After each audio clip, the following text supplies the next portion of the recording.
lower chest activated. So I think for most people, you just have to experiment and kind of see where's a weaker area. Again, we're talking about chest here specifically, but we're going to go and talk about back for sure. But if you're working your chest, what's a little weaker area? For most people, it's upper. Yeah. And so I tell people, most that are training for a competition or really trying to bring something up on the chest, that you probably want to do a lot of your incline movements first. Because almost everybody goes to the gym, and what do? Flat bench. No matter if they're, it's a beginner to advanced. That's like it's bench press Monday across the nation. That's the International Chest Day is Monday. Oh, I didn't know if you knew that. No, I didn't. Yeah. It makes sense now. Mark your calendars, folks. Monday, International Chest Day. Yeah, flat bench day. Let's really be specific here, and it's just flat bench day. Right, and so I found over the years that actually using a lot of flat benching is, I don't know if it's for some people. Everything worked for somebody. I mean, right. I can go back and I remember, like some of the old timers. Arnold would always say he would break his chest up into angles all the time. Mm-hmm. Lots of incline, lots of flat, lots of decline. I mean, lots of different flies from different angles. Yeah. And his chest is probably still to this day the best it has ever been. Yeah, he had a lot of. It probably is the best. Chest. Yeah, he had a lot of pecs. The best developed. But one of his competitors, Sergio Oliva, had arguably, it wasn't quite as good as Arnold's, but it was real close. Sure. And he just did flat bench pressing strictly. That's it. That's all he ever did, according to him. Maybe some dips. Yeah. So you have, but again, everybody, for most of us, it would be better to probably focus on different angles to get the most out of your training. So I tell people start with the incline movement almost every time. Change up your barbells and dumbbells, use both depending on, you've been training long enough, you just figure out some things work better than others for you. Sure. But a lot of times we'll do pre-exhaust sets where we do a lot of fly movements first and in between presses, which seems counterproductive, but again, you've been training a long time, you figure out there's more than one way to get to the finish line, I guess. Sure. Now, where are we at? On back? You want to go? Yeah, let's try a little bit of back, because I think honestly, in terms of, because it's all about your muscular arrangement. The which way the striations are going, how it attaches to your bones, the length of your bones. I mean, we've touched a little bit about all these things, but I think the back is probably the most complex because it's such a big muscle group, and it makes your body do so many things. I mean, if we're puppets like a marionette on the strings, muscles are the strings basically that pulls the bones into different directions, and I think the back has a lot of say or pull, no pun intended. Hold on a second, we need to have an applause break for that joke. But yeah, so no, there we go, no pun intended. But they all stop at the same time. Well, we just get a little bit of love for that joke, but. But, no pun intended, but it literally, that's what, it pulls your shoulder girdle, and it pulls your arms, and it pulls, even expands and helps expand and contract your rib cage. But I think that's a very, speaking of advanced, I think that's a very advanced concept, is the angles on the back. So, yeah, I'd love to talk about back. Well, back training is one of those things I think that's easier to just show somebody than it is to try to, figure it out on a radio program. But really any of this probably is, but... there's definitely different angles you want to set yourself up on when you're doing any kind of back training. So maybe more important an angle, though, is to get people to understand, first of all, there's 2 or 3 different areas of the back that I recommend you kind of visualize or think about, or muscle groups when you actually train it. You kind of break it up into those areas. It's just not one big muscle group, and I think that's where people start to have a problem, is they don't really know what they're training. Okay. And so I always say, well, you got your lats. That's kind of the biggest muscle group on the back, and so there's certain ways you want to train that. Typically, that means you want an underhand grip with your elbows coming in close to your body when you do any kind of a row or a pull down. And most people don't do that. Right. Well, and would you recommend even pulling a little lower toward the lower stomach, or pull? If you're doing a barbell row, you want to pull it towards the belt line. And then the angle of your back is important. Right? Really? Well, right. So if you're doing like a bent over row, the angle, if you're doing an underhand row, what we call a Yates row, you can look that up if you want to, see a demonstration. But you want to be usually a shallower angle with your back than if you're doing more of a row for like your mid back with an overhand grip, which Gotcha. you have a bigger angle then, more closer to a 90 even. Okay. Your back to the floor. Sure. So there's different angles then when you're doing a row, how to position your back to get the most out of the exercise. So if you're trying to target your lats, it's a shallower angle. Again, the angle of your back compared to that your back is making with the floor. So Right. okay. So I'm getting the angle that you pull, the angle that you stand, or the in which your hips are fixated, all plays a role. How do you order it? How do you arrange it all? I mean, do you? Well, again, we talked about the different. I mean, you're working your lats. You target exercises for your lats. You got your lower back, your spinal erector. So we do certain exercises for that, Okay. which is mainly like stiff leg, or hyper extensions or deadlift. Okay. Or 3/4 deadlifts, what we use more than anything. You have your mid back, which is again that's more of the row overhand grip with your elbows loose, versus doing rows with an underhand grip and your elbows tight to your body. Okay. So that's how you Sure. change the focus of the area of the back that is being activated when you actually do the row or the pull down or whatever. So we moved up from lats to like the rhomboids and the terrace area and stuff like that.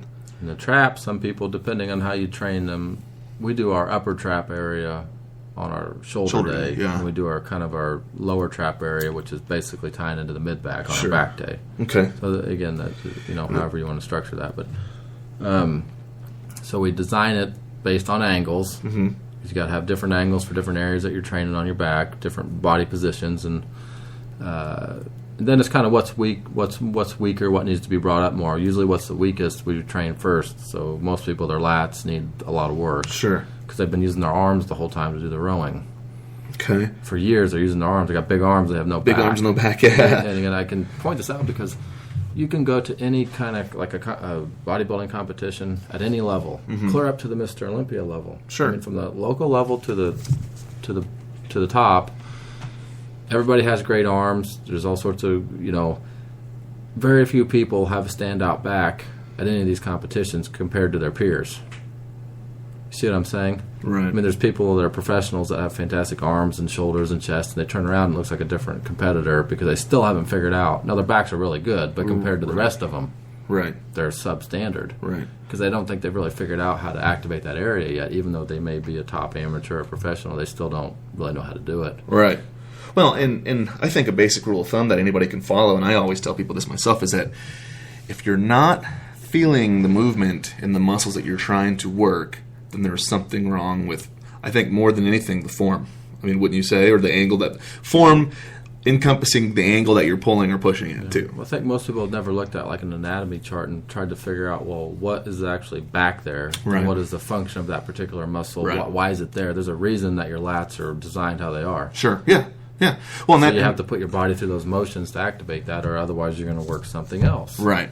Well, and based on the theory of the sliding filaments, meaning those muscle fibers sliding back and forth, getting pulled together like an elastic band almost, pulled together, contracting and expanding. If you look at the way the striations on that muscle are arranged, that's the angle it's going to pull. So if you pull on that angle, then it's going to squeeze that muscle and you're going to work that muscle. Now that might be a little confusing and that might be a little crazy this early in the game, but I remember my anatomy class. They made us buy a coloring book, an anatomy coloring book. Maybe 60 pages long. But I recommend getting that if you're really into it and you really want to go somewhere with it. I recommend getting that. Look at the muscles, see the striations, where they attach, where the origins are, and just color it. Color the coloring book. But yeah, I don't know. I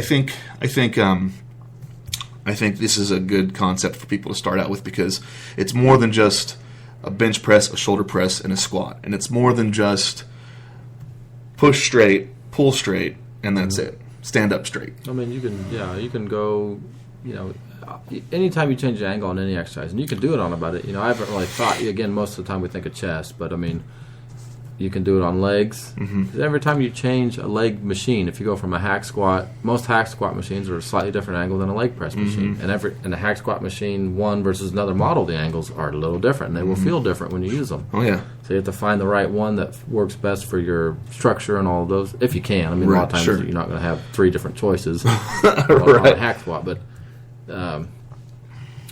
angle's important on anything you train, even when you're doing arms. You know, we Sure. can change the angle of a tricep extension, of a curl, Right. And it's going to feel different. And Yeah, and in hand position, grip width, all that stuff all plays a that role. is, So, I don't want to bog people down. I don't want to get too heavy on people's minds right now because this might be, for some people, a concept that might not be an easy grasp.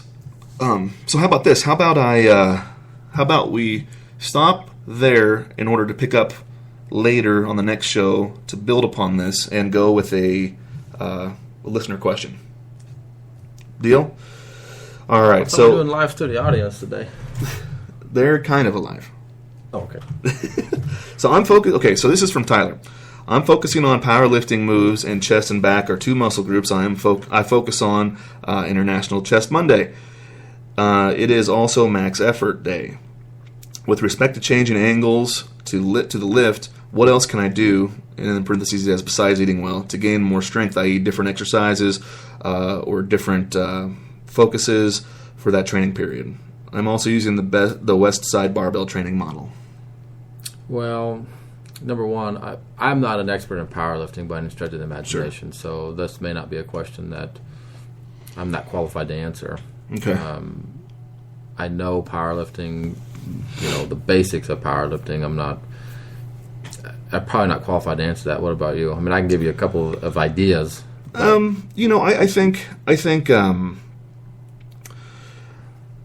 think that as far as just basically just base level principles. Okay, I'm stumbling over my words here.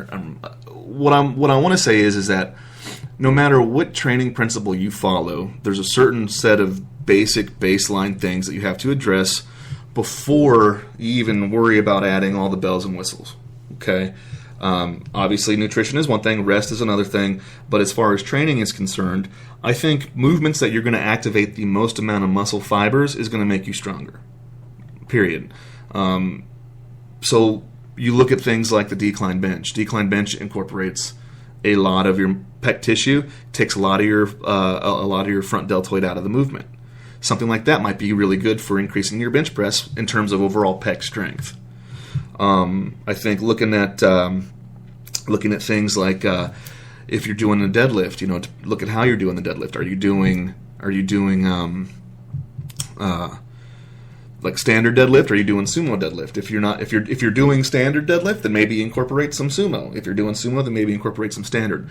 Mixing it up like that, I think, will help make different flexors and different stabilizers and things stronger too. Well, I agree with that. The only thing I might add, and again, I'm not an expert in powerlifting world, but I do know that he definitely needs to take enough time in between his training sessions, right? So he doesn't want to come in and do a really tough, what's he trying to do? He said his back and his chest. He doesn't want to do something real tough workout-wise for his back, and then come back 3 days later and do another back routine. Sure. Especially if he's advanced at all, because it's a number one thing to slow you down. Right. And then he doesn't want to put anything together that would compromise the next day's workouts. In other words, the structure of his workout. Sure. So I wouldn't have him in there doing a heavy deadlifting day, and then a day or two later have him in there doing heavy squats for legs. Right, because So his make sure back he's is not tired. doing things that are overlapping muscle groups. Right. That are not, there's a way to structure training. Right. And so I'd make sure he's doing that, and then always address what he's eating, which we can't do that here in the last minute. Right. But that'll be, just as important as his workout. Right. Yeah, and I think that's one big thing to think about is that a lot of times just because your muscles aren't sore anymore doesn't necessarily mean your body's ready to go again. Right. And especially when it comes to something like powerlifting, when you are getting an all-out effort, because depending on what and I know that the different training models require different rest periods and different set ranges and rep ranges, but if you're doing, an all-out, let's say you're doing 5 sets of 5, I mean that's heavy weight, and that's trying very hard once your warm-up is over, obviously. That kind of exertion on your body, it's hard to recuperate fully from that tendon-wise and muscle-wise and central nervous system-wise in a week, okay? Which I think when I was training, we did a lot of powerlifting stuff in our